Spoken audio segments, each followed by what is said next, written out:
नमस्कार माझ्या मित्रमैत्रिणींनो. Solving questions with Gauri ma'am या माझ्या यूट्यूब चॅनलवर तुमचं सगळ्यांचं स्वागत आहे. डॉक्टर होमी भाभा बालवैज्ञानिक स्पर्धा या परीक्षेसाठी तयारी करतो आहोत. तुम्ही जर 6वी मध्ये असाल तर तुम्ही ही परीक्षा देऊ शकता. या परीक्षेचे 3 टप्पे असतात. पहिल्या टप्प्याची परीक्षा जी MCQ पॅटर्नची असते ती साधारण ऑक्टोबर किंवा नोव्हेंबर मध्ये असते. या तयारीसाठी मी 15 एप्रिल पासून क्लासेस सुरू करते. क्लासेस ऑनलाईन असतात, त्यामुळे तुम्ही कुठेही असाल तरी जॉईन करू शकता. आणि 3 दिवस आठवड्यातनं क्लास असतो. याची फी पण अगदी माफक आहे. तर या परीक्षेच्या तयारीच्या साठी नक्की क्लास जॉईन करा. यासाठी इथे दिलेल्या व्हॉट्सअप नंबरवरती तुम्हाला माझ्याशी संपर्क करायचा आहे आणि क्लास जॉईन करायचा आहे. 3ही टप्प्याची तयारी मी करून घेत असते. पहिल्या टप्प्याची तयारी 15 एप्रिल पासून सुरू होते आणि पुढच्या टप्प्यांची तयारी पहिल्या त्या टप्प्यांचे रिझल्ट लागल्यावरती मी घेत असते. तर क्लास नक्की जॉईन करा. चॅनलवर तुम्ही बघितलेलं आहे की वेगळी प्लेलिस्ट आहे आणि आधीच्या प्रश्नपत्रिकांमधून घेतलेले प्रश्न मी सोडवून दाखवलेले आहेत. 4ही पर्यायांचं एक्सप्लेनेशन इथे देत असते, ज्याच्यामुळे जी काही कन्सेप्ट जो काही भाग प्रश्नात त्यांनी डिस्कस केला आहे त्याबद्दल आपल्याला पूर्ण क्लॅरिटी येते. आजचा प्रश्न 2023च्या प्रश्नपत्रिकेतून घेतलेला आहे. पुढीलपैकी कोणता घटक जैवविविधतेच्या ऱ्हासासाठी सर्वात जास्त कारणीभूत आहे? पर्याय आहेत शहरीकरण, भूकंप, महापूर, दुष्काळ.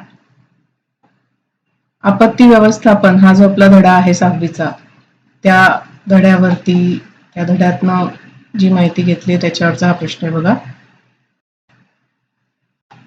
या सगळ्या इमेजेस पण त्या धड्यातूनच घेतल्यात.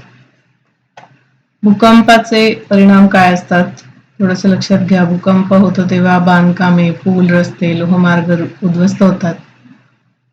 नद्यांच्या प्रवाहाची दिशा बदलू शकते, कारण मध्येच एखादा डोंगर जर तयार झाला भूकंपाच्या कारणाने तर तिथून नदी वाहत असेल तर तिची दिशा बदलते आणि मोठ्या प्रमाणात जीवित वित्तहानी होते. महापुराचे परिणाम सुद्धा जीवित वित्तहानी होतेच.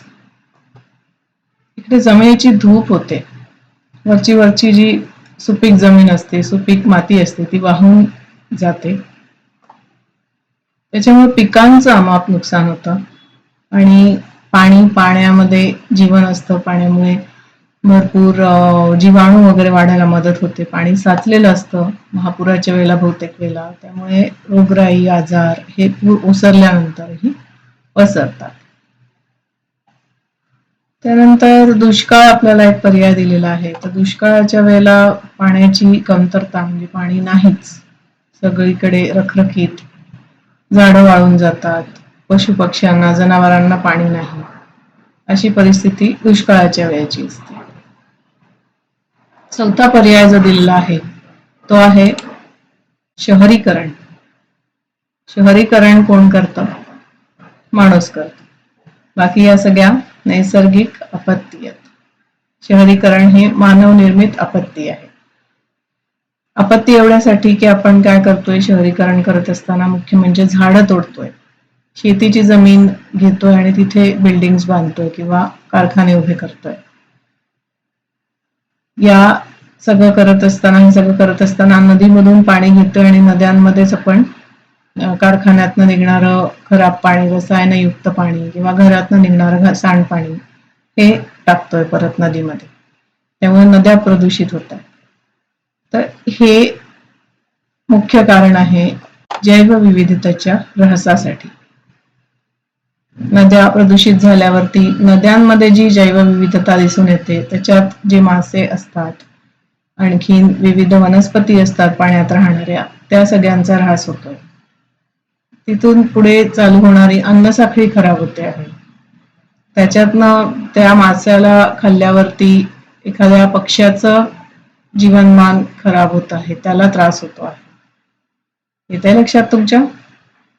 झाडं तोडल्यामुळे पाण्याचं जे चक्र आहे, पर्जन्यमान कमी होत आहे, नंतर जलचक्र जे आहे आपलं ते अफेक्ट होत आहे.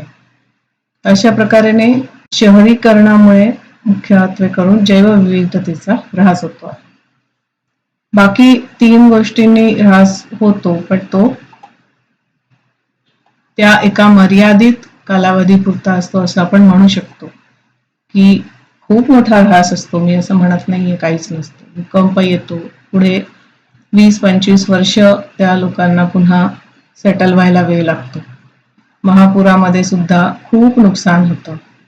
पण शहरीकरण हे सतत चालू आहे आणि त्याच्यामुळे सतत नुकसानही चालू आहे. त्यामुळे या प्रश्नाचं उत्तर होईल शहरीकरण. ठीक आहे, चला तर मग आजचा व्हिडिओ इकडे थांबवते आहे.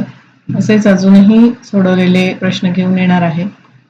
चॅनलला बघत राहा, सबस्क्राईब करा, तुमच्या मित्रमैत्रिणींसोबत शेअर करा आणि क्लास लावण्यासाठी मला व्हॉट्सअप नंबरवर नक्की संपर्क करा.